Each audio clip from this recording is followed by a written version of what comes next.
I never thought I'd see the day when my own daughter would look at me with such contempt. After 4 decades of caring for strangers at their most vulnerable moments at Boston Memorial, I found myself crawling on my bedroom floor, tears streaming down my face, my surgical wound throbbing with every movement. "Mom, what are you doing?" Melissa stood in the doorway, not rushing to help me as I struggled to reach the bathroom. Her voice wasn't concerned. It was annoyed. "I've been calling for 20 minutes, I whispered, my throat raw. "I need to use the bathroom and take my pain medication." "We can't hear you from downstairs. You know that." She sighed dramatically, checking her watch. "Derek and I have that dinner with the hospital board in an hour." I hadn't known about any dinner. They hadn't mentioned it when they'd agreed to care for me after my total knee replacement, a surgery I'd postponed for years because I was always too busy taking care of everyone else. "I'm sorry," I said automatically, the words falling from my lips before I could stop them.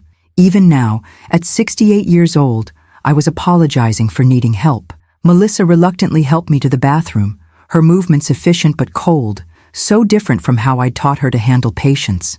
I noticed the expensive watch on her wrist, a gift from me last Christmas, and the designer dress she wore. So much of what surrounded them had been made possible by my decades of careful saving and generosity.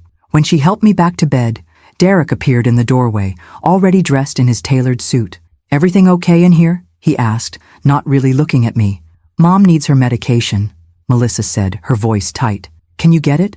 I need to finish my makeup." Derek's face darkened. "Again? Didn't she just take it 3 hours ago?" "It's time for her scheduled dose," Melissa replied. I lay there, listening to them talk about me as if I wasn't in the room. This wasn't the first time since I'd arrived a week ago. Small comments, exchanged glances, sighs of inconvenience. They'd been building. "I can try to reach it myself," I offered, attempting to lean toward the nightstand. No, I'll get it." Derek's voice was clipped as he handed me the pill bottle and a glass of water. That's when it happened. As I fumbled with the child-proof cap, the bottle slipped from my hands, pills scattering across the hardwood floor. "For God's sake!" Derek exploded, his face flushing red. "That's it! I've had enough!" Melissa rushed back into the room. "What happened?" "Your mother dropped her pills everywhere." "I don't have time for this." I tried to apologize, tried to reach for the fallen medication, but the movement sent searing pain through my surgical leg. "Stop!" Melissa snapped. "You'll tear your stitches and then what? We'll have to take you back to the hospital?" "I'm sorry," I whispered again, tears welling in my eyes. That's when they both seemed to crack, years of hidden resentment boiling over. "Do you know what we've given up this week?" Melissa's voice rose. "I've had to reschedule 3 surgeries. Derek's missed 2 important meetings." "We're not your servants, Anne," Derek added, using my first name, something he'd never done before. "And we're definitely not your nurses."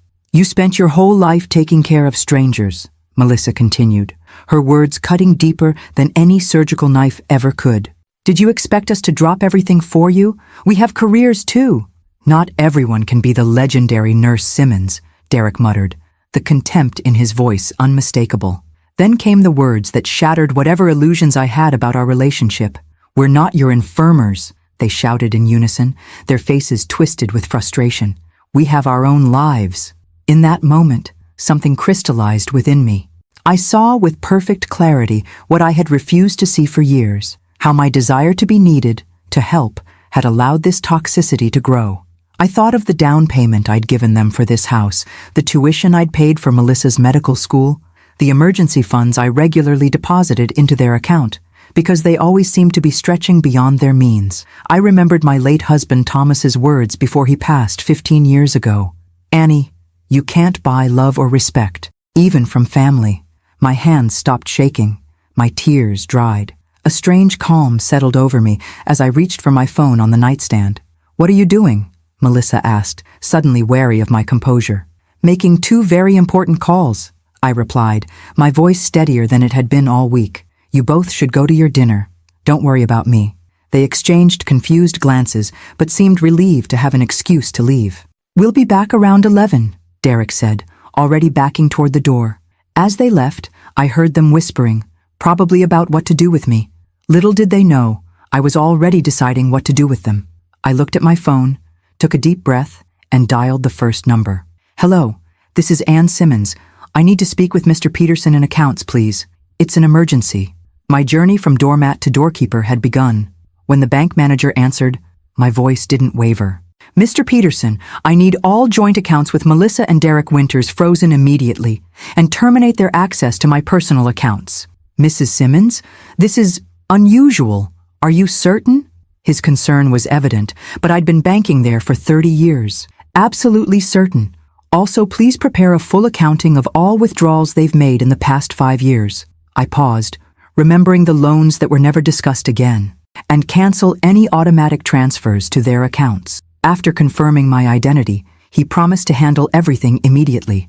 It should all be processed before morning. Thank you. And one more thing. Has the mortgage payment for 247 Beacon Street been processed this month? I asked, already knowing the answer. There was an uncomfortable pause. No, Mrs. Simmons. That's the 3rd consecutive month it's been late.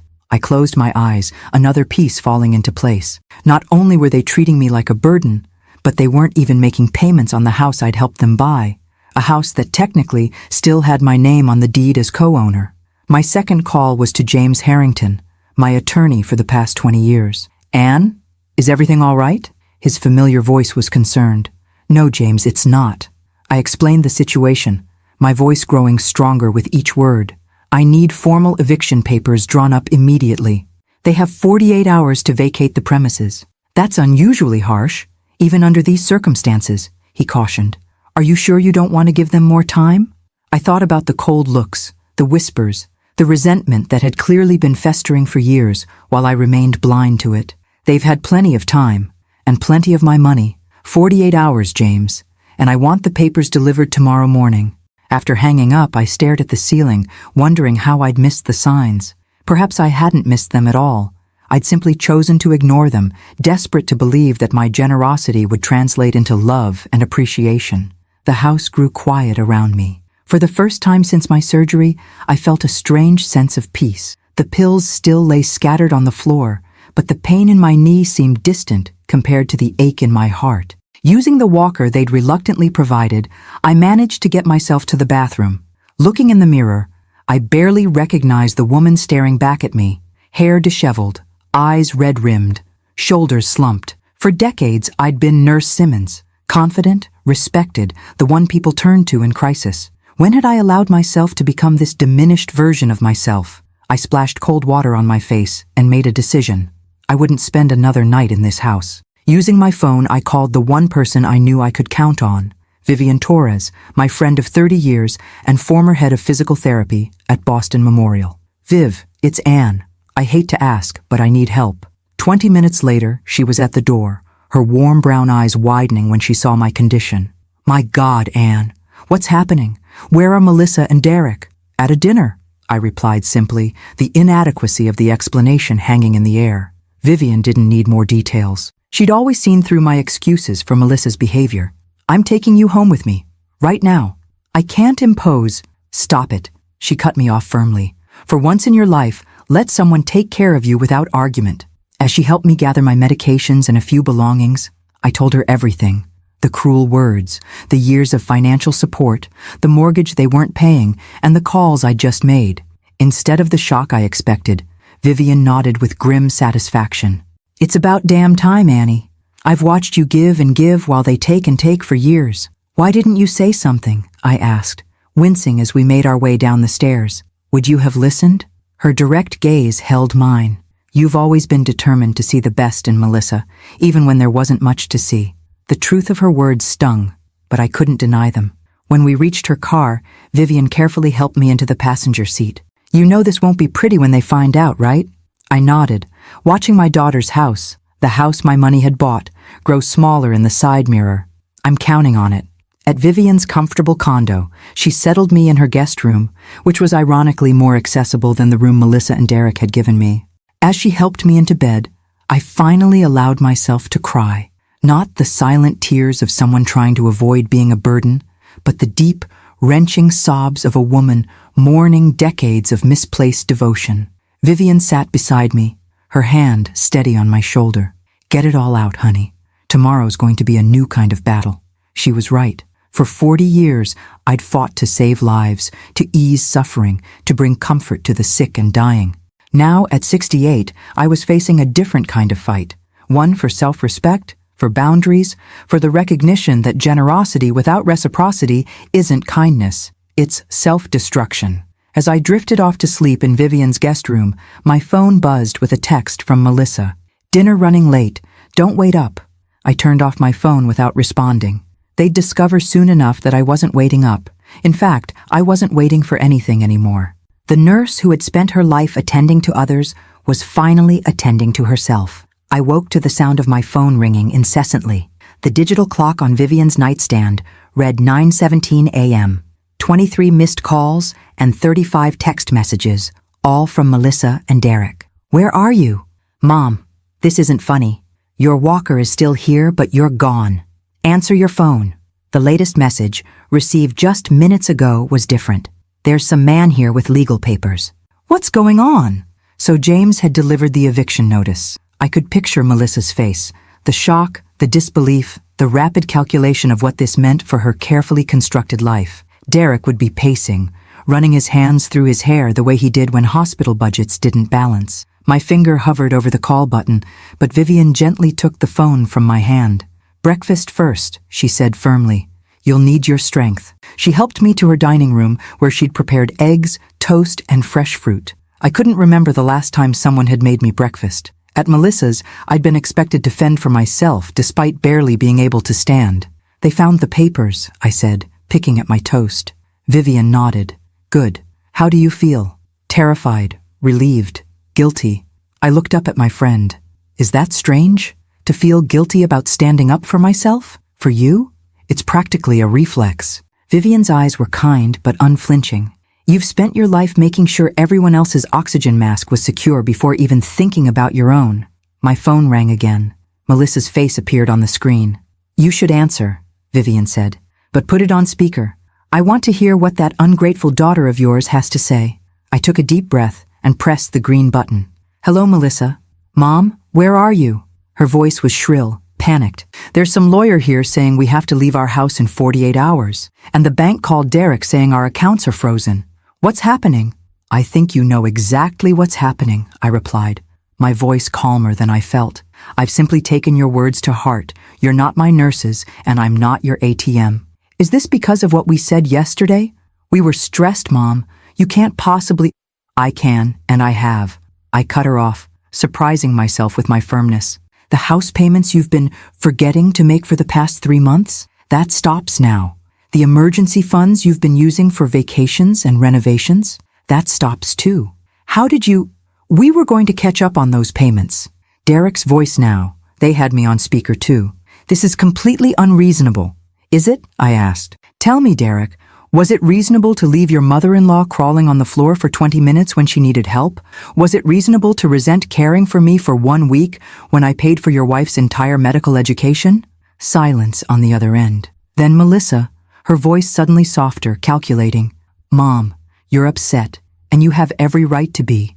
We've been under a lot of pressure lately with work, but that's no excuse. Come home, and we'll talk about this like adults." "I am home," I replied, "just not at your house." "Where are you?"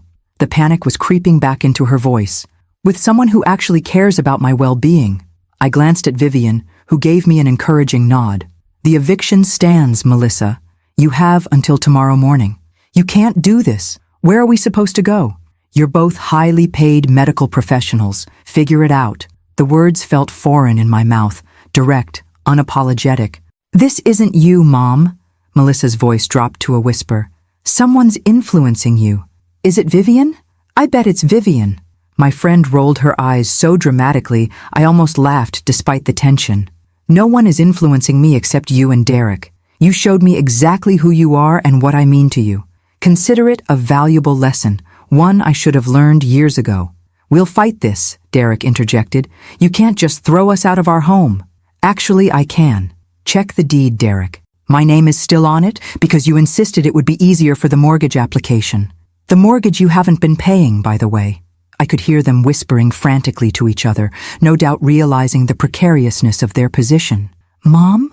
Melissa tried again, her voice honeyed now. "You've just had major surgery. You're on pain medication. You're not thinking clearly. Let's not make any hasty decisions. My mind hasn't been this clear in years, I replied. And if you're concerned about my medical state, that's interesting, considering yesterday you couldn't be bothered to help me to the bathroom. Another silence then. What do you want? Is this about money? Because if it is, it's not about money, Melissa. It's about respect. It's about recognizing that relationships aren't transactional. I don't want anything from you except for you to comply with the eviction notice. After everything I've done for you? Her voice cracked, genuine emotion breaking through the calculation. I'm your daughter. The question hung in the air, heavy with decades of complicated history. Yes, you are my daughter, and I will always love you. I took a deep breath. But love without respect isn't healthy for either of us. I've enabled behaviors that aren't serving anyone well. That stops now. So you're just cutting us off? Throwing us out? Disbelief colored her words. I'm creating boundaries, long overdue ones. I felt tears threatening, but pushed them back. What happens next is up to you. This isn't over, Derek growled. You'll regret this. I've regretted many things in my life, Derek. Setting boundaries isn't going to be one of them. With that, I ended the call. Vivian reached across the table and squeezed my hand. I'm proud of you, Anne. That couldn't have been easy. The phone immediately began ringing again. I turned it off completely. It wasn't, I admitted, feeling drained yet somehow lighter. But it was necessary. As Vivian helped me to the living room couch, I realized that for the first time in decades, I wasn't calculating what someone else needed from me. Instead, I was finally asking myself, what do I need? The answer was beginning to take shape, and it looked nothing like the life I'd been living. When James called that afternoon to report that Melissa and Derek were attempting to contest the eviction, I wasn't surprised. What did surprise me was my own reaction. Not panic or regret, but a steely resolve I hadn't felt since my early days in nursing, when I'd stand up to dismissive doctors who underestimated my knowledge. They're claiming you're mentally incompetent due to your medication and recent surgery, James explained, his voice matter-of-fact. They've already contacted your surgeon to request your medical records. They won't get them, I replied confidently. Doctor-patient confidentiality still applies, even to family members who are doctors themselves. That's correct. However, they're building a case that you're being unduly influenced and are incapable of making sound financial decisions. I laughed without humor. Interesting argument from people who haven't paid their mortgage in 3 months, despite having 2 six-figure incomes, James chuckled. I made a similar point to their hastily acquired attorney. Anne, I don't want you to worry. Their case is weak, especially given that you've been making sophisticated financial and legal decisions throughout your career. After our call, Vivian helped me perform the physical therapy exercises I'd been neglecting at Melissa's house. The pain was excruciating, but necessary. A fitting metaphor for what I was going through emotionally. They're not going to let this go easily, I winced, as I bent my knee as instructed. Of course not, Vivian replied, gently supporting my leg. You've pulled the financial rug out from under them. People show their true colors when money's involved. I just keep thinking about all the signs I ignored over the years, I admitted. The way Melissa would tense up whenever someone at the hospital mentioned my name. How Derek would make little comments about my interference even while accepting my help. You wanted to believe the best of them, Vivian said. That's not a character flaw, Anne. It's just that some people take kindness for weakness. Around 6 that evening, my phone, which I'd briefly turned back on, lit up with a text from an unexpected source. Caroline Jenkins, my former nursing colleague who now worked at the rehabilitation facility connected to Boston Memorial. Anne, your daughter was just here asking questions about available rooms for you. Said you're having cognitive issues after surgery and need supervised care. Something feels off. Call me. My hands shook as I showed Vivian the message. They're trying to have you committed, Vivian said, outrage coloring her voice, to a rehab facility where they can claim you need constant supervision. And once I'm there, they could petition for temporary guardianship, I added, the pieces falling into place. Especially if they convince my doctors I'm not thinking clearly. I immediately called Caroline back, explaining the situation in detail. I knew something wasn't right, she said. Melissa was asking about facilities with memory care units, which made no sense for a knee replacement patient, and she kept emphasizing how confused you've been. Caroline, If anyone from my family tries to admit me or claims authority to make decisions for me, say no more, she interrupted firmly. I'll alert all departments. No one will admit you without speaking directly to you first, and I'll make sure your surgeon knows what's happening. No sooner had I ended that call than my doorbell rang. Vivian peered through the peephole and stepped back, her expression grim. It's Melissa, and she's not alone. There's a man in a uniform with her. A police officer? I asked, alarm rising in my throat. No, looks like paramedics? Anne, I think they're trying to force the issue. My heart pounded as Vivian cracked the door, keeping the security chain engaged. Can I help you? She asked, her voice deceptively pleasant. I'm here to see my mother. Melissa's voice was tight with barely controlled anger. I know she's in there. Your mother doesn't wish to see visitors right now, Vivian replied calmly. This isn't a social call, Melissa snapped. We have concerns about her mental state and physical safety. We've brought medical transport to take her to a facility where she can receive proper care. The paramedic looked uncomfortable, shifting his weight from foot to foot. Ma'am, we received a call about an elderly post-surgical patient experiencing confusion and requiring medical intervention. That elderly patient is a respected medical professional who is perfectly competent, Vivian replied. And she's not confused in the slightest. That's for doctors to determine, Melissa insisted. Vivian, you're interfering with necessary medical care. That could be construed as elder abuse. I'd heard enough. Using my walker, I made my way to the door. Open it, Vivian, I said quietly. She looked concerned but removed the chain, allowing the door to swing open fully. Melissa's eyes widened when she saw me standing there, dressed in clean clothes, hair neatly combed, fully alert. Mom, she faltered. We've been so worried. No, you haven't, I interrupted, my voice steady despite my racing heart. You've been worried about your finances and your reputation, not about me. I turned to the paramedic. Sir, I apologize that you were brought here under false pretenses. As you can see, I'm alert and oriented. I gestured to my surgical leg. I had a total knee replacement last week, but my mind is perfectly clear. The man looked between Melissa and me, clearly uncomfortable with the situation. She's on heavy pain medication, Melissa insisted. She's not making rational decisions. I reduced my pain medication 2 days ago, I countered. And I've made perfectly rational decisions my entire life, including the decision to stop enabling ungrateful family members. Perhaps I should contact my supervisor, the paramedic said, reaching for his radio. That won't be necessary, came a new voice from behind them.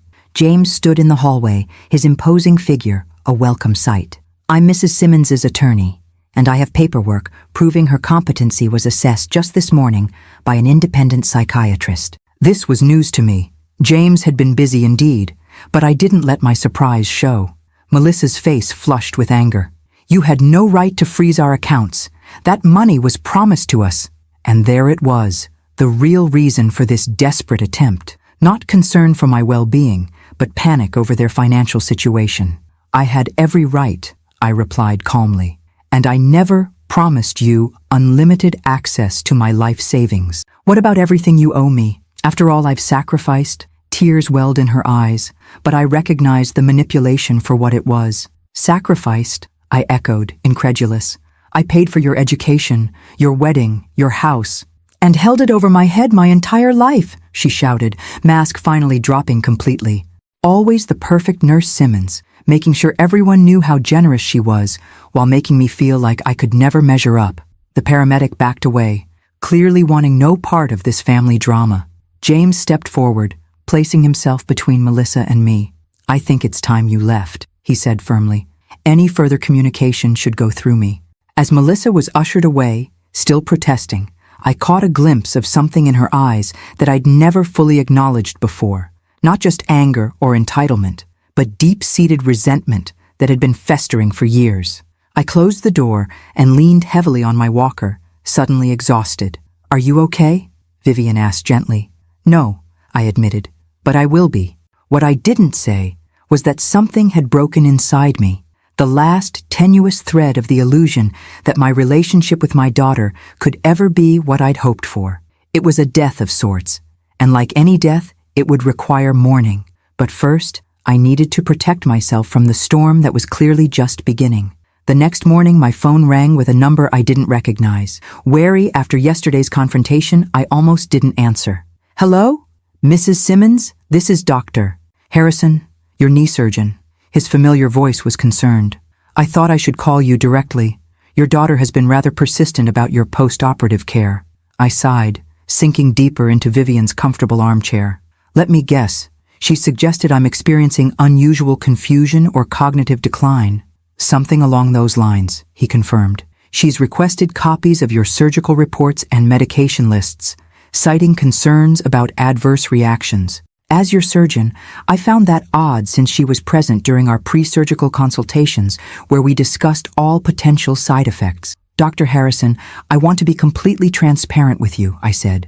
My daughter and I are in the middle of a significant personal conflict that has nothing to do with my surgery or recovery. She's attempting to use my medical situation to gain leverage. There was a pause then. I suspected as much. Mrs. Simmons, I've known you professionally for 15 years. The idea that you would suddenly become incapable of making sound decisions struck me as highly improbable. Relief washed over me. Thank you for calling me directly.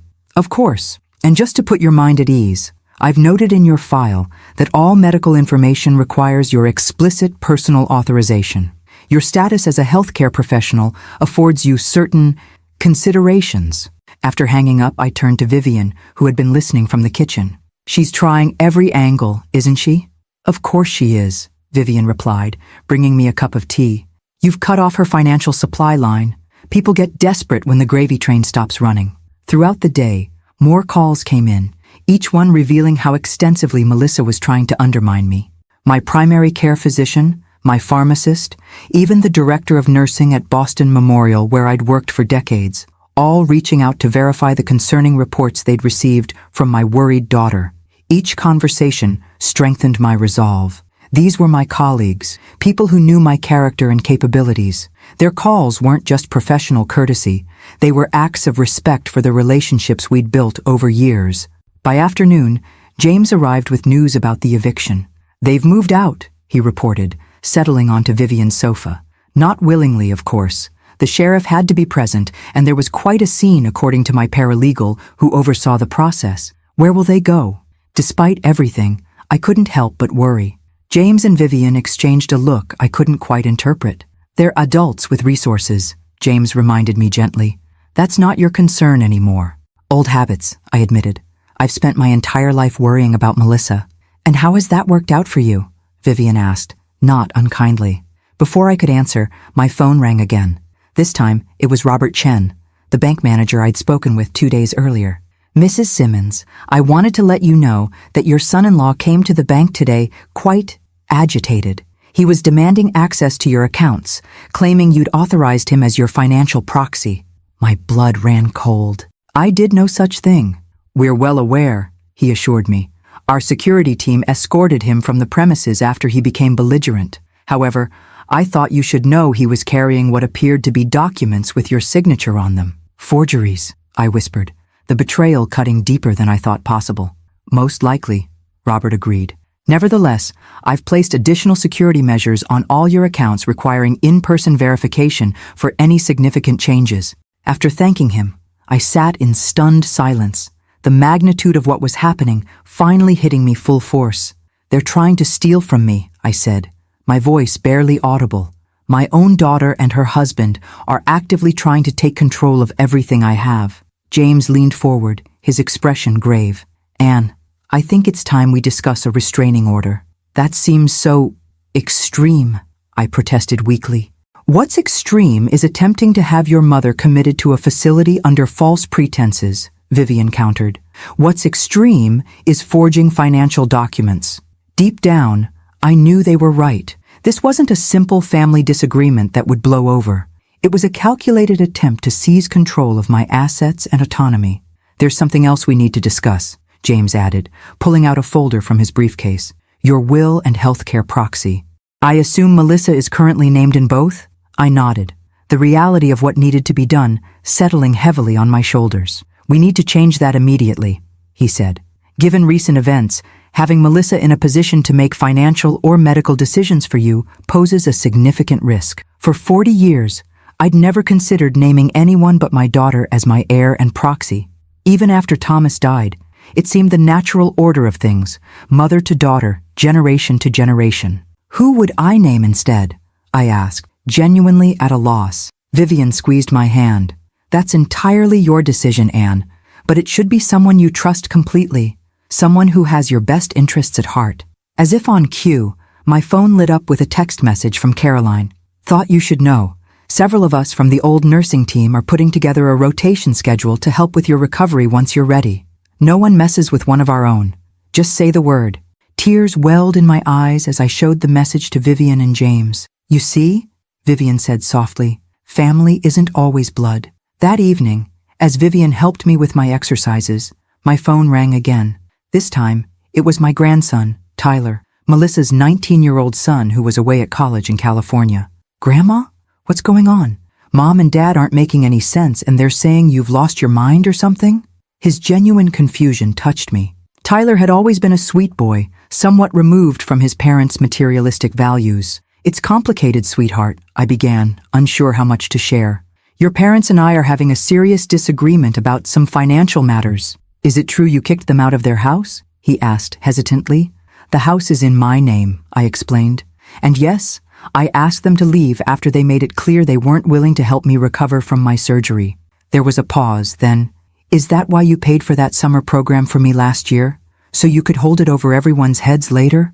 The question stung, revealing how thoroughly Melissa had poisoned even this relationship. Tyler, I've never kept a ledger of the things I've done for people I love, I said carefully. I paid for your program because I believed in your talent and wanted to support your dreams. There were no strings attached. Mom says you're manipulating everyone with your money, he continued, clearly repeating what he'd been told, that you've always used it to control her. I closed my eyes, gathering my thoughts. This young man deserved honesty, not bitterness. Your mother and I have very different perspectives on our history together, I finally said. But I want you to know that whatever happens between us, it doesn't change how I feel about you. I don't know what to believe, he admitted. Dad's saying we might have to move, and Mom's been crying, and everything's just messed up. I'm sorry you're caught in the middle of this, I told him sincerely. It's not fair to you. After we hung up, I sat quietly, contemplating the ripple effects of my actions. Standing up for myself wasn't affecting only Melissa and Derek. It was reshaping every relationship connected to them. Collateral damage, Vivian observed, reading my expression. It's unavoidable. He's just a boy, I murmured. He's 19, she reminded me. Old enough to form his own opinions eventually, once the dust settles. As night fell, I found myself standing before the mirror in Vivian's guest bathroom, really looking at my reflection for the first time in years. The woman staring back at me seemed simultaneously familiar and foreign, the same gray-streaked hair and laugh lines, but with a new steadiness in her gaze. I thought about the allies who had emerged in just the past 48 hours, colleagues, friends, professionals who respected me enough to question the narrative Melissa was spinning. For decades, I'd poured all my emotional energy into one relationship, neglecting the community that had quietly surrounded me all along. Enough, I whispered to my reflection. It's time to rewrite this story. The next morning, James arrived with a notary and a stack of documents that would fundamentally reshape my future. As we spread the papers across Vivian's dining table, I felt a strange mix of grief and liberation. We'll start with the revocation of power of attorney, James explained, sliding the first document toward me. This nullifies any previous authorization Melissa had to act on your behalf. I picked up the pen, my hand hovering over the signature line.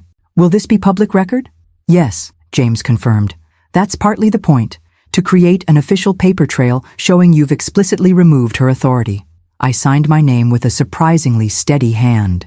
Next came the healthcare proxy, the document that would determine who could make medical decisions for me if I became incapacitated. For over 20 years, Melissa's name had occupied that space. Have you decided who you'd like to name? James asked gently. I glanced at Vivian, who had been quietly supportive throughout this process. Would you be willing? Her eyes widened in surprise. Of course, Anne. I'd be honored. But are you certain?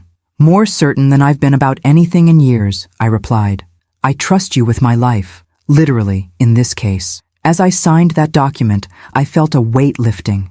No longer would I have to fear that a health crisis might give Melissa control over me. The most difficult document came last, my revised will. You don't have to make final decisions today, James reminded me. This is just a preliminary revision to ensure Melissa and Derek don't remain your primary beneficiaries. I stared at the blank spaces where new names should go. I've never considered anyone else. Take your time, James advised. Many of my clients establish charitable foundations or trusts with specific purposes. Others choose to benefit institutions that were meaningful to them. As he spoke, an idea began forming, something that felt right in a way I couldn't quite articulate. Boston Memorial has a nursing scholarship program, I said slowly. For years, I've watched talented nurses' aides struggle to advance their education while working full-time. James nodded, making notes. A scholarship endowment would be entirely feasible with your assets. And Tyler, I added, my grandson shouldn't suffer for his parents' actions. I'd like to establish a trust for him, something Melissa and Derek can't access, but that will support his education and perhaps help him purchase his first home someday. Very reasonable, James agreed. Anything else? I thought about my modest collection of jewelry, including my mother's pearls that I'd always assumed would go to Melissa someday. Caroline Jenkins has a daughter who just entered nursing school. I'd like to leave my mother's pearls to her. As we continued working through the details, I realized I was dismantling the future I had always imagined, one where my possessions and resources would naturally flow to my daughter and her family. In its place, I was creating something new, a legacy that reflected values rather than obligation. By the time James and the notary left, I felt emotionally drained but oddly peaceful. The papers were signed, the decisions made. There would be no going back to the way things had been. How do you feel? Vivian asked, bringing me a cup of tea as I rested my leg. Like I've attended my own funeral, I admitted, but also like I've been reborn. She nodded thoughtfully. Endings and beginnings often happen simultaneously. That afternoon, my physical therapist Marcus arrived for our first home session. Vivian had arranged for him to come to her apartment rather than the outpatient facility where I'd originally been scheduled, another small kindness in a growing constellation of support. As Marcus guided me through exercises that made sweat bead on my forehead, my phone rang. Melissa's number flashed on the screen. Do you want to answer it? Vivian asked. I shook my head. Not right now. The phone eventually stopped ringing, only to light up with a text message. I know what you did. Changing your will won't fix what's broken between us. Call me when you're ready to have a real conversation instead of hiding behind lawyers. My hand trembled slightly as I showed Vivian the message. How did she find out so quickly? I wondered aloud. Small communities talk, Marcus offered unexpectedly as he helped stretch my leg. I've worked with enough wealthy families to know that banks, law offices, and medical facilities all have staff who gossip. No offense intended. None taken, I assured him. You're probably right. After Marcus left, I found myself staring at Melissa's message, trying to decode what lay beneath her words. Was there a genuine desire to repair our relationship, or just another attempt to regain access to my resources? You don't have to decide anything right now, Vivian reminded me, seeing my distress. I know, I sighed, but eventually, I'll have to face her. On your terms, Vivian emphasized. When you're stronger, both physically and emotionally. That evening, we received an unexpected visitor. The doorbell rang around 7, and Vivian peered through the peephole, her posture immediately stiffening. It's Derek, she whispered. My heart raced. I don't want to see him. I'll handle it, she assured me, opening the door just enough to block entry while keeping the security chain engaged. From my position in the living room, I could hear their conversation clearly. I need to speak with Anne.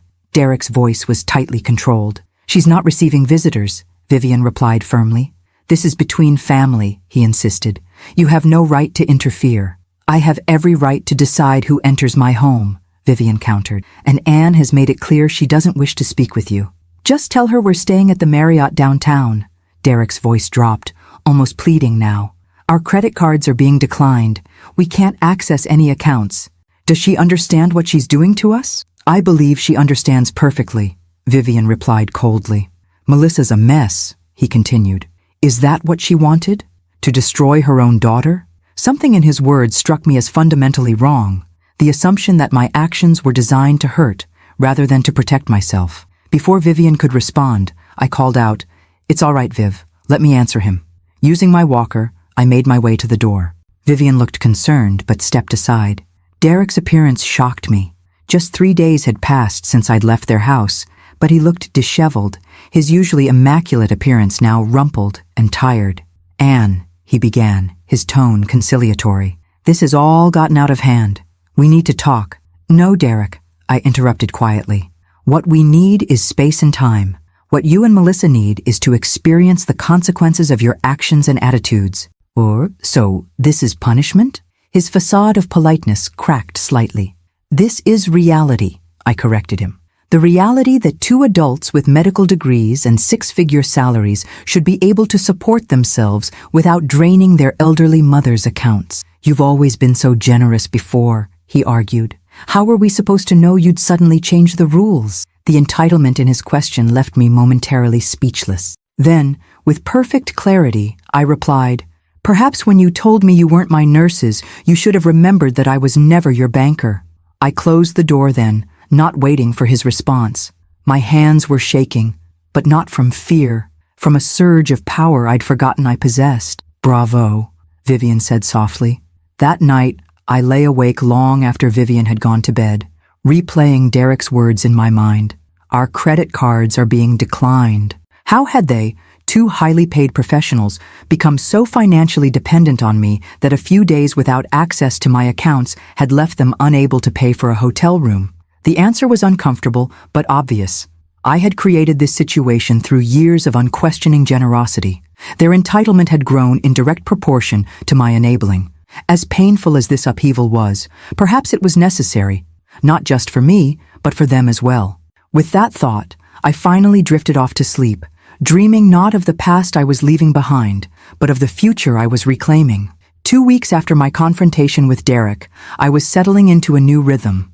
My knee was healing well, thanks to Marcus's diligent therapy sessions and my own determination. I could now move short distances with just a cane, each step a small victory. Vivian had been an unwavering pillar of support, but I knew I couldn't stay in her guest room indefinitely. We were beginning to discuss my options when an unexpected call arrived from my grandson Tyler. "Grandma, are you okay? I've been trying to reach you." His concern warmed my heart. "I'm doing much better, sweetheart. How are you holding up?" There was a pause, then, "I'm in Boston. Can I see you?" The request caught me off guard. "You're supposed to be in California for classes. I took a week off," he explained. "Things at home are intense. Mom and Dad are fighting constantly. They had to move into this small apartment, and Mom keeps saying it's all your fault, but Dad's blaming her for mismanaging their finances, and I just needed to get away from it all." My heart ached for him. At 19, he shouldn't be caught in the crossfire of adult conflicts. "Of course you can see me," I told him, "but I should warn you, I'm not staying at my apartment. I'm with a friend." "That's fine," he said quickly. "I just want to hear your side of the story." After discussing it with Vivian, we arranged for Tyler to visit that afternoon. I spent the intervening hours anxiously wondering what Melissa had told him, how much he knew, and whether this visit was genuine or another manipulation tactic. When the doorbell rang at 3, Vivian gave my shoulder a reassuring squeeze before going to answer it. Tyler stood in the doorway, looking both older and younger than I remembered. He'd grown his hair out since Christmas, and there was a new wariness in his eyes that hadn't been there before. "Hi, Grandma," he said awkwardly, hovering at the threshold. "Tyler." I opened my arms, and after a moment's hesitation, he stepped forward to embrace me. "It's so good to see you." Vivian discreetly retreated to her bedroom, giving us privacy in the living room. "You look good," Tyler said, studying me as he sat down. "Mom said you were having cognitive issues after your surgery." I couldn't help the small, sad laugh that escaped. "I assure you my mind is perfectly clear. The only thing I'm suffering from is belated clarity." "What happened, Grandma?" "Everything was fine at Christmas, and now suddenly Mom says you've gone crazy and are trying to punish her for something." I took a deep breath, considering how much to share with this young man who was still finding his way in the world. "Tyler, has your mother ever told you where the money came from for your summer program at Berkeley last year? Or who made the down payment on your parents' house?" He shrugged. "I assumed it was from their savings, or maybe they took out loans." "I paid for your program," I said gently, "just as I paid for your mother's medical school, and the down payment on their house, and countless other expenses over the years. His eyes widened. Why? Because I loved you all and wanted to help. I never expected anything in return, except perhaps basic kindness. Carefully, I explained what had happened after my surgery, the neglect, the cruel words, the final confrontation that led to my decision to leave and freeze the accounts. They wouldn't help you to the bathroom? Tyler looked horrified. But Mom's a doctor. Being a doctor doesn't automatically make someone compassionate, I replied sadly. Even to family. Tyler was quiet for a long moment, processing this information. They told me you went crazy and started punishing them because they couldn't wait on you hand and foot while they were working. Is that how they characterized it? That I expected to be waited on hand and foot? He nodded, looking uncomfortable. Tyler, I spent 4 decades as a nurse. I've changed more bedpans and helped more patients to the bathroom than I can count. I understand the demands of medical careers. What I couldn't understand was why my own daughter and her husband would leave me crawling on the floor in pain rather than help me to the bathroom. So you kicked them out of their house? He asked, his tone not accusatory but confused. The house is in my name, I explained. I paid for it, and they hadn't been making the mortgage payments, despite their combined income of over $500,000 annually. Tyler's eyebrows shot up. They make that much? I nodded. Your parents have lived well beyond their means for years, relying on my support to fill the gaps. When I removed that support, the truth of their financial situation became apparent. But why not just talk to them about it? Why the lawyers and eviction notices? His question was fair, the kind that only someone young enough to still believe in simple solutions to complex problems would ask. Because when people show you who they are, you should believe them, I said softly. Your parents showed me exactly how they viewed me, not as a mother or grandmother worthy of care, but as a convenient source of financial support they felt entitled to. And now? Tyler asked. What happens now? I reached for his hand. Now we all have choices to make. Your parents can choose to acknowledge their behavior and work to rebuild trust, or they can continue blaming me for the consequences of their actions. And you, I squeezed his hand gently. You can form your own opinions based on what you know of me, of them, and of the situation.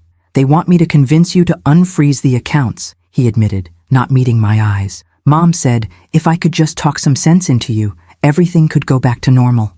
There it was, the real reason for his visit. Yet I couldn't find it in my heart to be angry with him. He was barely an adult, thrust into a situation he didn't create. Is that why you came? I asked quietly. He hesitated, then nodded slightly. At first, yeah, but now I'm not sure. They didn't tell me about any of this. They just said you were being irrational. And what do you think now that you've heard my side? Tyler looked up, conflict evident in his young face. I don't know what to think. You've always been there for me, for all of us. It doesn't make sense that you'd suddenly change unless something serious happened. It wasn't sudden for me, I told him. It was the culmination of years of taken-for-granted generosity. The surgery just brought everything to the surface. We talked for another hour, Tyler asking questions and me answering as honestly as I could without demonizing his parents. As our conversation wound down, he seemed troubled but thoughtful. Can I ask you something personal, Grandma? Of course. Are you going to write Mom out of your will completely? The directness of the question startled me. Has she discussed my will with you? He nodded, looking embarrassed. She said you're trying to cut her off from her rightful inheritance because of one argument. I took a steadying breath, hurt anew by Melissa's characterization. I've restructured my estate, yes. Some of my assets will go to nursing scholarships, some to charitable causes I believe in, and some, I looked directly at him, will be held in trust for you, accessible when you're a bit older. His eyes widened. For me? But Mom said, Tyler, inheritance isn't a right. It's a gift, and gifts should go to people who have shown love, respect, and appreciation, not entitlement. As he prepared to leave, Tyler hugged me tightly. I don't know what's going to happen with all this, but I'm glad I came. I needed to see for myself that you were okay. I'm more than okay, I assured him. I'm finally learning to value myself as much as I've valued others. After he left, Vivian emerged from her room. How did it go? They sent him to convince me to unfreeze the accounts. I sighed. Are you surprised? No, I admitted, but I am disappointed. Using him as a pawn. I shook my head, unable to finish the thought. At least he had the courage to hear your side, Vivian pointed out. That shows character. That night, I received a text from Tyler. Told Mom and Dad I saw you. They're not happy. I'm going back to school tomorrow. Thanks for being honest with me. Love you, Grandma. It wasn't a declaration of unconditional support, but it was something perhaps more valuable, an acknowledgement that there were multiple perspectives to consider, multiple truths to weigh. As I prepared for bed, I realized that Tyler's visit had clarified something important. This journey wasn't just about setting boundaries with Melissa and Derek. It was about giving the next generation a different model of self-respect and healthy relationships. Perhaps that, more than money or property, would be my true legacy. 3 weeks after Tyler's visit, I moved into Golden Pines Rehabilitation Center, not because Melissa had tried to have me committed there, but because I chose it. The irony wasn't lost on me.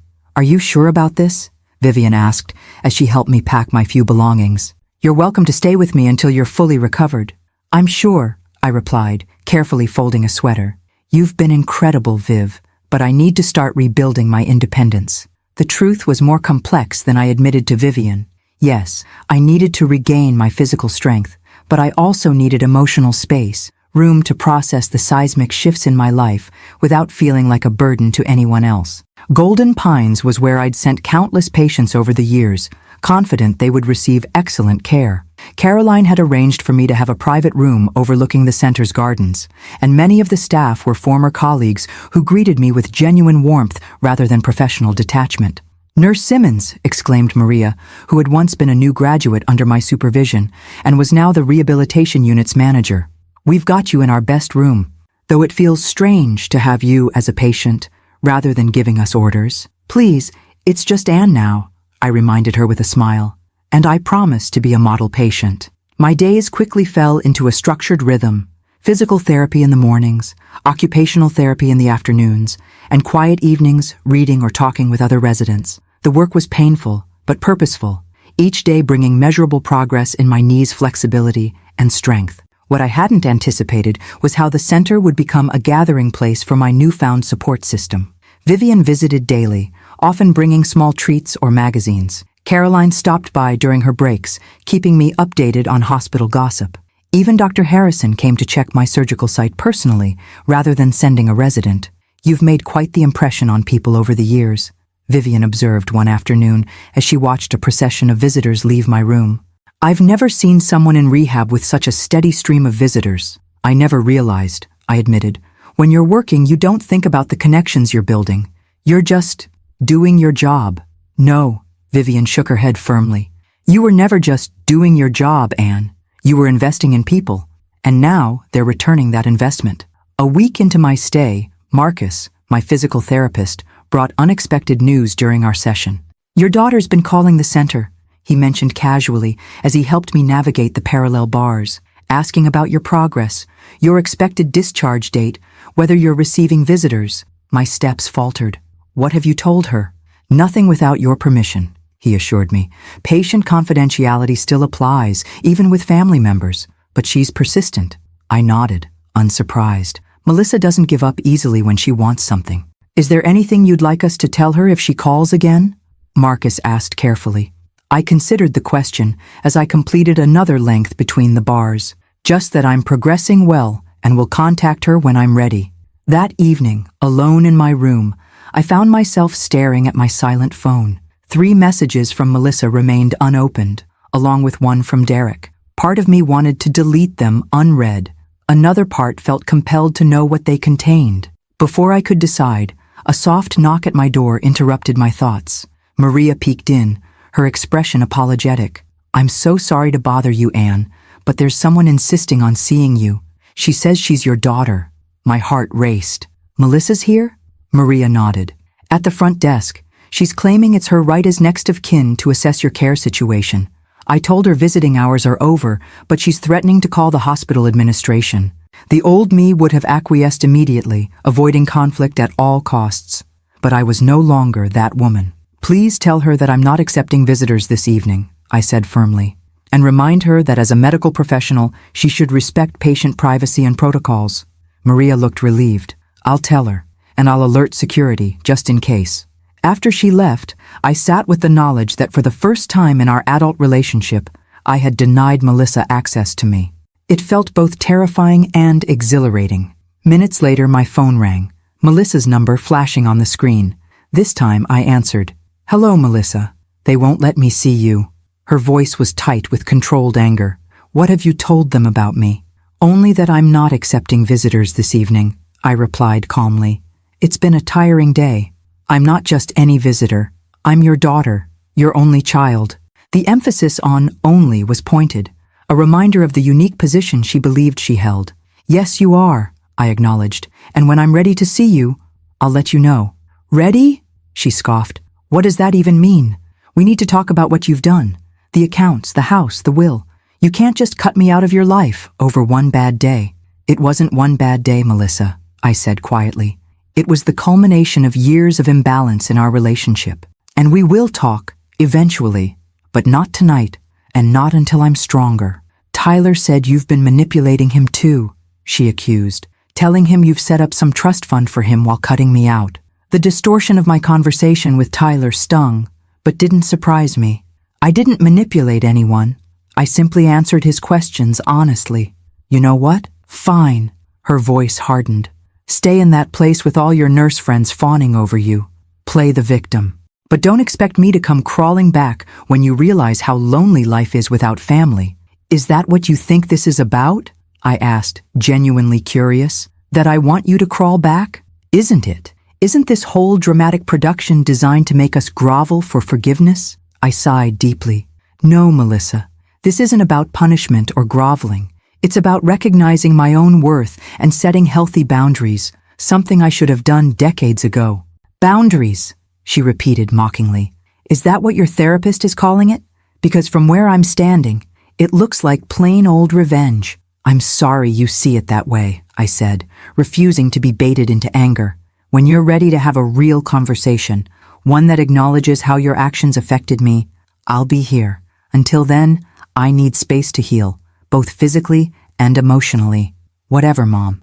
Call me when you're done with your little empowerment journey." The line went dead. I placed my phone on the nightstand, hands shaking, but mind clear. Despite her dismissive words, I'd heard something beneath Melissa's anger, fear. For perhaps the first time in her adult life, she was facing a mother who wouldn't capitulate to emotional manipulation. Maria checked on me shortly after, concern evident in her expression. "Everything okay? The receptionist said your daughter left in quite a state." "Everything's fine," I assured her, surprised to find that I meant it.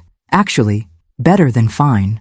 I think I just passed an important test." That night, I slept more peacefully than I had in weeks, unburdened by the anticipation of an inevitable confrontation.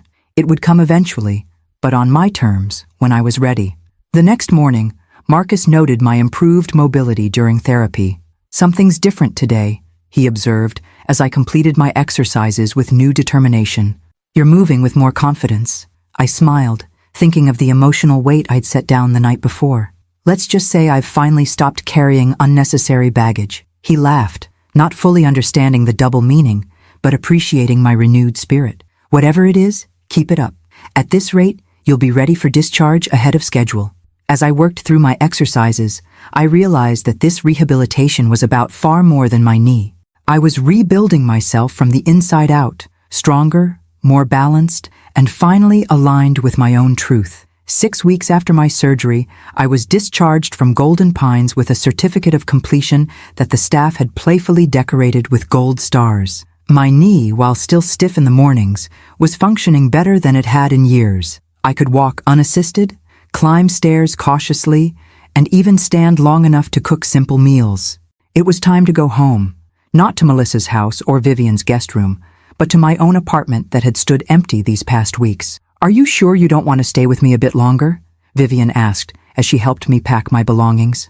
"Your place has been closed up for a while. James had a cleaning service go through it last week," I assured her, "and I need to start living my own life again." What I didn't say was that I was finally ready for the confrontation I'd been postponing. By returning to my own space, I was reclaiming not just my physical independence, but my emotional autonomy as well.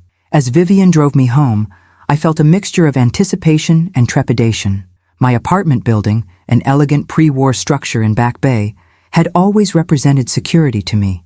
Now I wondered if it would feel different, knowing how much else in my life had changed. When we pulled up to the curb, I was surprised to see Tyler sitting on the steps, a duffel bag at his feet. "Grandma!" He stood as I carefully exited the car. "Surprise! Tyler? What are you doing here? Shouldn't you be in California for finals?" He embraced me gently, mindful of my still healing knee. "Finals were last week. I'm on summer break now. I thought maybe, if it's okay, I could stay with you for a few days?" I studied his face, noting the shadows under his eyes. "Of course you can stay.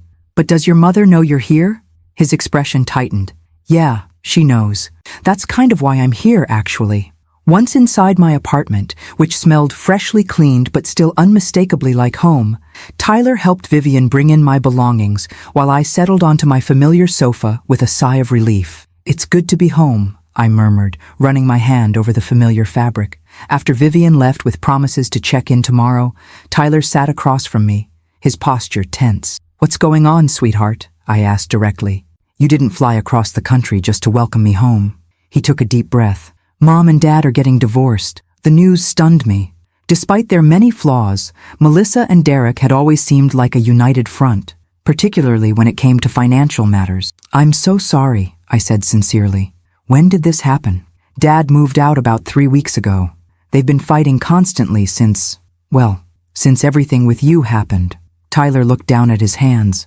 "Dad says Mom's spending habits destroyed their credit and put them in debt. Mom says Dad never would have married her if he hadn't thought he was getting your money eventually." The ugliness of their accusations toward each other pained me, especially knowing that Tyler was caught in the crossfire. "And how are you handling all this?" I asked gently. "Not great," he admitted. "That's partly why I came here.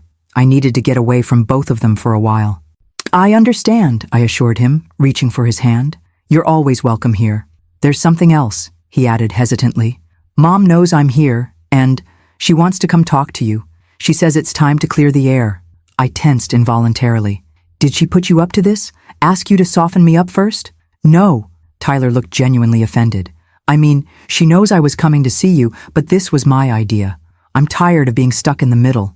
I thought maybe if you two could actually talk." His hope was so earnest, so youthful in its optimism, that I couldn't bring myself to dismiss it outright. "When does she want to come?" I asked, mentally preparing myself. "Tomorrow afternoon? She has the day off." I nodded slowly. "All right, tell her she can come at 2 o'clock. But Tyler," I fixed him with a serious look, "I need you to understand that this conversation may not go the way you're hoping. Some rifts can't be bridged in a single meeting." "I know," he said quietly. "I just want you both to try." That evening, after settling Tyler in the guest room, I called James to inform him of the impending meeting. "Are you sure you're ready for this?" he asked, concern evident in his voice. "As ready as I'll ever be," I replied. "It has to happen eventually. Would you like me to be present? Or perhaps Vivian?" I considered his offer, tempted by the security of having an ally present. But ultimately, I shook my head, though he couldn't see the gesture. "No," I decided. "This needs to be between Melissa and me. Having others there would only complicate things. Call me immediately after," he instructed.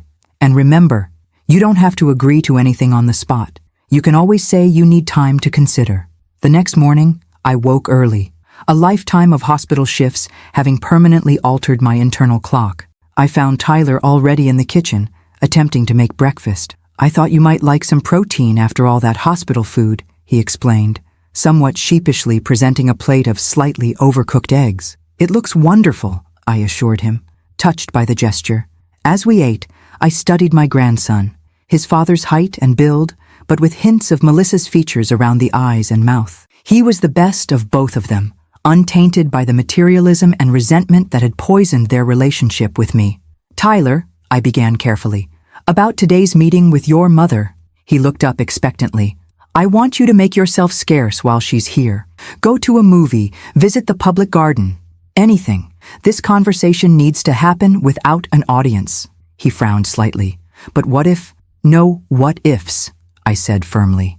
"This isn't your burden to carry, sweetheart. It's between your mother and me." Though clearly disappointed, he nodded in agreement. At precisely 2 o'clock, my doorbell rang. Tyler had left an hour earlier, promising to return around dinner time.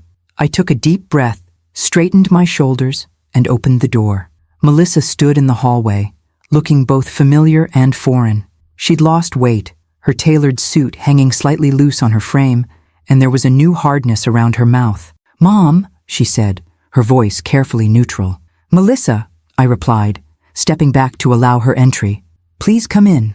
She entered cautiously, her eyes scanning the apartment as though looking for changes. I led her to the living room, where I'd arranged 2 chairs facing each other, close enough for conversation, but with enough distance to maintain my personal space. "Would you like some tea?" I offered, falling back on the social niceties that had structured our interactions for years. "No," she said shortly. "I think we've had enough pretense, don't you?" I settled into my chair, meeting her gaze directly. "Why are you here, Melissa?"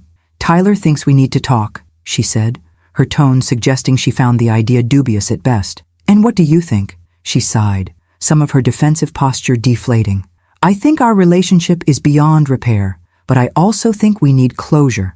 "Closure," I repeated. "That sounds very final." "Isn't that what you wanted?" she challenged. "When you froze the accounts, evicted us from our home, and rewrote your will?" "What I wanted," I replied evenly, "was respect, consideration, basic human kindness from my daughter during a vulnerable time." She flinched slightly but recovered quickly. "One bad day, Mom. We had one bad day after years of taking care of you, and you punished us like we were criminals." "Taking care of me?" I echoed incredulously. "Melissa, I've been financially supporting you and Derek for years. I paid for your education, your wedding, your house, and never let us forget it," she interrupted, color rising in her cheeks. "Every gift came with invisible strings. Every generous gesture was another way to remind me that I couldn't succeed on my own." Her accusation struck me like a physical blow. "Is that really how you perceived my help? As some sort of power play?" "What else was I supposed to think?" she demanded. The great Nurse Simmons, beloved by all, swooping in to rescue her struggling daughter at every turn. "Do you have any idea what it was like growing up in your shadow? Hearing about how respected and admired you were while I was just an afterthought?" I stared at her, genuinely bewildered. "An afterthought? Melissa, everything I did was for you. Every extra shift, every promotion I worked for, it was all to give you opportunities I never had. Opportunities to become you," she countered bitterly. "But I could never be you, could I? Never quite good enough, never quite successful enough on my own terms." As she spoke, I began to see glimpses of a narrative I'd never considered, how my pride in her accomplishments might have been perceived as expectations she could never meet, how my financial support intended as love might have felt like an ongoing statement of her inadequacy. "I never meant to make you feel that way," I said quietly. "I was trying to help, to show my love the only way I knew how, by buying it," she stated flatly. "And then when we couldn't repay that love in exactly the way you wanted, you took it all away." We sat in silence for a moment, the weight of decades of misunderstanding hanging between us. "Derek's filing for bankruptcy," she finally said, her voice tight. "Without access to your funds, it turns out we were completely overextended. The credit card debt, the car leases, the club memberships." I didn't respond, waiting for her to continue. "Is that what you wanted to hear?" she asked, a hint of the old defiance returning. "That you were right? That we were living beyond our means? That without your money, we're falling apart?" "No," I replied truthfully. "What I wanted was for my daughter to see me as a person with feelings and needs, not just as a convenience or a resource." Melissa looked away, a muscle working in her jaw. "Well, I see you now. I see exactly who you are and what matters to you." "And what is that?" I asked softly. "Control," she said simply. "You couldn't control me anymore with guilt and generosity, so you found another way. Congratulations, Mom. You won." As she stood to leave, I realized with profound sadness that we were speaking different languages, experiencing different realities. What I saw as self-respect, she perceived as punishment. What I felt as betrayal, she experienced as liberation from oppressive expectations. "This isn't about winning, Melissa," I said as she reached the door.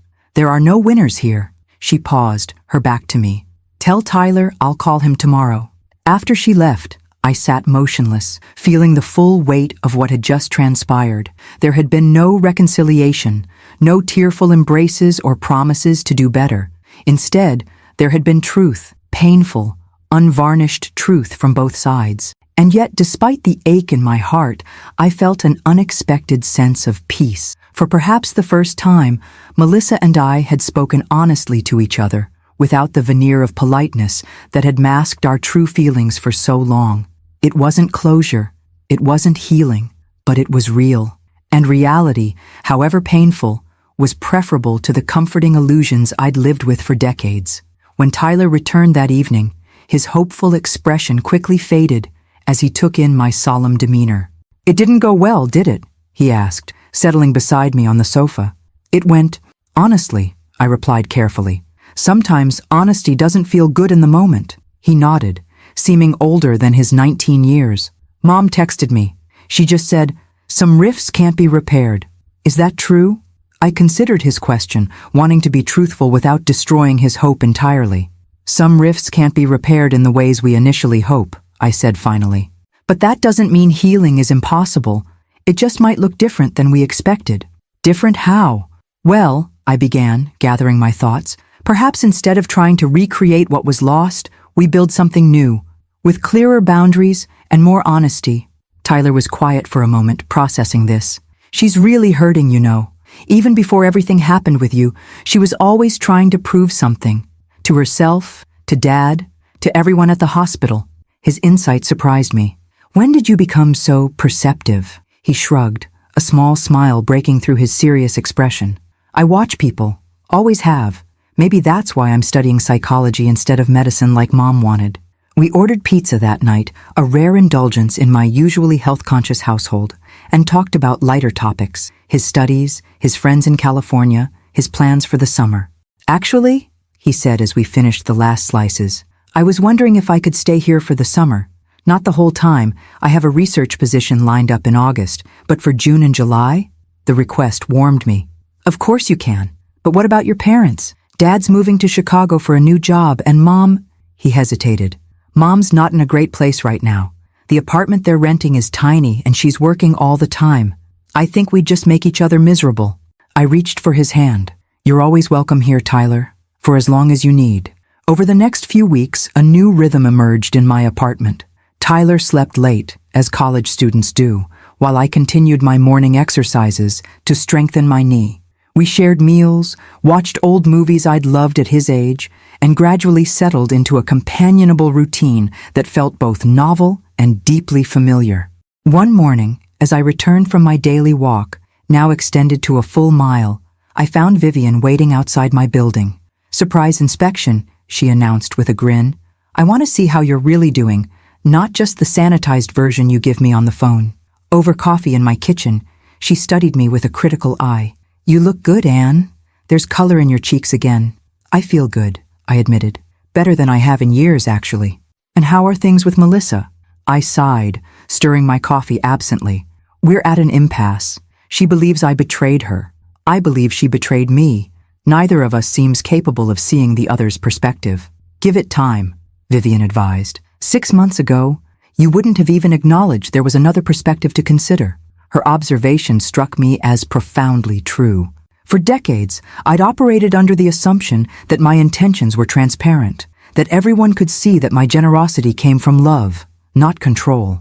I'd never stopped to consider how my actions might be perceived by someone with her own insecurities and struggles. "I've been thinking about going back to work," I said, changing the subject. "Not full-time nursing, of course, but maybe something at the hospital.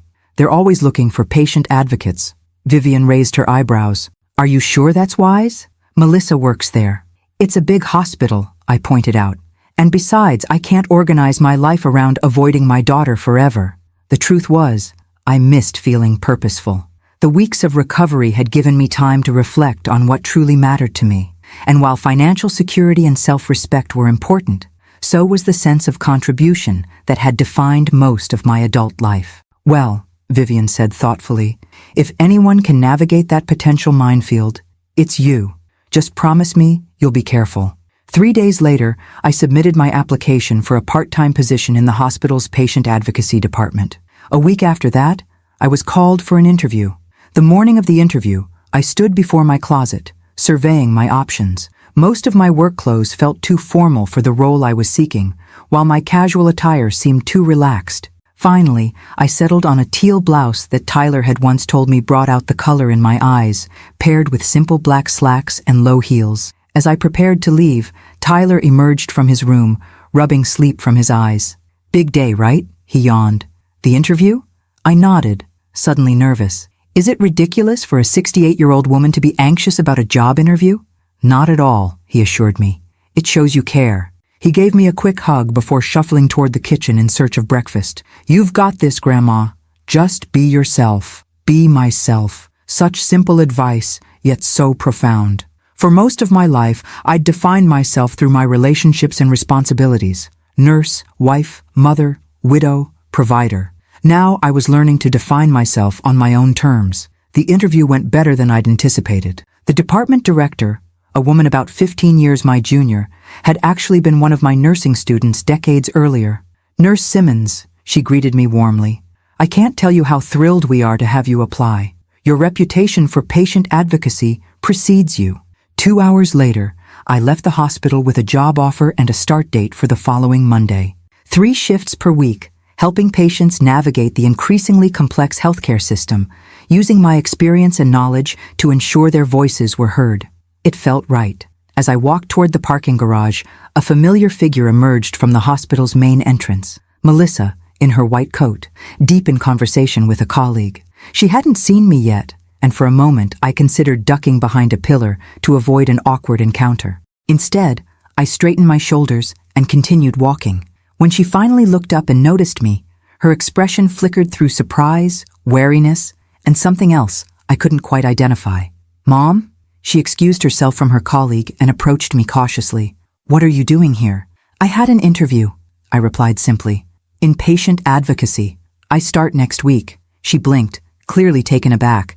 "You're coming back to work? Here?" "3 days a week," I confirmed. "It's a big hospital, Melissa. I don't expect we'll cross paths often." She nodded slowly, processing this information. "Tyler mentioned you were considering it, but I didn't think that I'd actually do it?" I finished for her. "Or that they'd hire me?" "Neither, I guess." She adjusted her stethoscope, a nervous habit I recognized from her medical school days. "Well, congratulations." An awkward silence fell between us. Around us, hospital staff hurried past, caught up in their own urgent missions. "How are you?" I finally asked, the question inadequate, but sincere. "Managing," she replied shortly. Then, with visible effort, she added, "The divorce will be final next month. Derek's already moved to Chicago." "I'm sorry," I said, and meant it. Whatever their flaws as a couple, divorce was painful, especially after 15 years. "Are you?" she asked, a hint of the old bitterness creeping into her tone. "I would think you'd be glad to see us fall apart." "No," I said firmly. "I never wanted that, Melissa. Despite everything, I only ever wanted you to be happy." She studied me for a moment, as though trying to determine my sincerity.